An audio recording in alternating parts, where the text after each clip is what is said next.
আসসালামু আলাইকুম। মসজিদ থেকে বের হলাম, এর মধ্যে দেখতে পেলাম কাদির আঙ্কেলের গাড়ি নষ্ট হয়ে গেছে। তো উনি গাড়ি মেরামত করার জন্য কোনো মিস্ত্রি পাচ্ছে না, বসে আছে। যেহেতু আমি একজন গাড়ি চালাই, আমিও ড্রাইভার, গাড়ি টুকটাক সম্পর্কে আলহামদুলিল্লাহ আমার জ্ঞান আছে। তো আমি ঠিক করার জন্য প্রস্তুতি নিয়ে নিলাম। তারগুলো অনেক বাজে বাজে ছিঁড়ে গেছে, কীভাবে ছিঁড়ছে তা জানি না। তো সর্বপ্রথম আমি পিকআপের লাইনটা দেওয়ার চেষ্টা করলাম।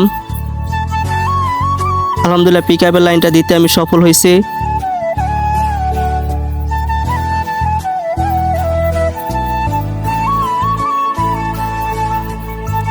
এখন আমি কষ্টে পেঁচিয়ে নিব সুন্দর করে পিকআপের লাইনে, যাতে করে পরবর্তীতে পানি না গিয়ে কোনো লুজ কালেকশন হয়।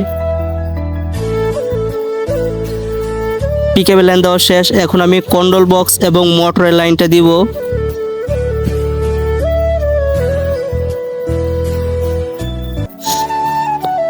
তো এটাকেও আমি লাইন দিয়ে দিলাম এবং এটা তো আমি কষ্টে পেঁচিয়ে সুন্দর করে দিব।